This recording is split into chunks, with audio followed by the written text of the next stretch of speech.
Bismillah. Okay, in this lesson, we're going to speak about Tanween. Now what Tanween is, it's the double fatha, the double kasra, or the double dhamma at the end of a word. And in fact, what Tanween is the addition of a noon sound, the letter noon. In English, it's also called Nunation. So you find that in some English books. And that's used synonymously with Tanween.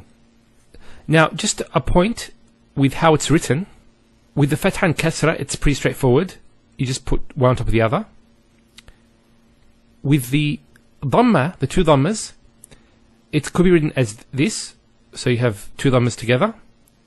It could also be written as the following mark.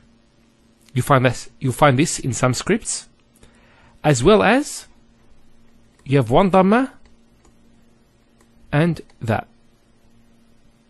So that's another way that could be written. So all these represent two dhammas together. Now, here we have the word qalam. Qalam means pen. Now, for example, if you put one dhamma, it will be qalamu. If we put two dhammas, it will be pronounced as qalamun. Qalamun. So notice the noon sound at the end. It's pronounced as the following. It's the dhamma at the end, followed by, let's take this off, because we're going to put a noon at the end. A noon. With a sukoon. So qalamun. That's how it's pronounced, and this is how it's written. So you never write a tanween like this. Now, what does tanween indicate?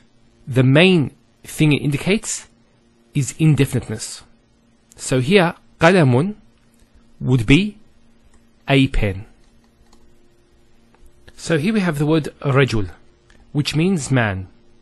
Now, if we want to say a man, we'd put tanween. Either the two dhammas, the two fathas, or the two kasras. So either rajulun, rajulan, or rajulin. They all indicate a man. So the main usage of tanween is indefiniteness. So it's giving the sound of a noon with a sukoon at the end of the word. Now let's go through some words with tanween. Okay, we have these four words. So the first one is sarirun. So you see the tanween here. Next one is mawzatun.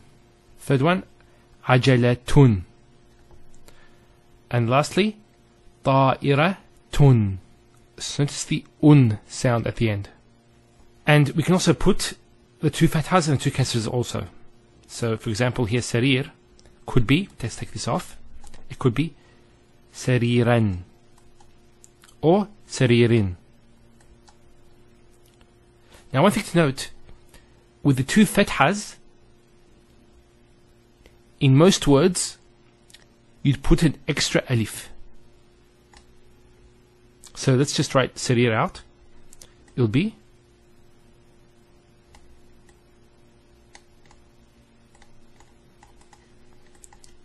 sariran. So this alif is put with the two fathas only. The two dhammas and the two kasras don't get this. There's an exception. For example, the ta marbuta. See these three words, they all end in a ta marbuta, the closed ta. So this is a ta, but it's a closed ta, as opposed to the open ta. When a word ends with ta marbuta, even when it gets two fathas, it doesn't have an alif. So for example, ajalatun, let's write it, it will be ajala 10. Mawzatun, if we want to make it two fathas, would be mawza 10. Now, another point to note, most masculine proper nouns will have a tanween, yet they are still definite. So any proper name, for example, Muhammad, will be Muhammadun, Muhammadan, Muhammadin. So they have tanween, but they're definite.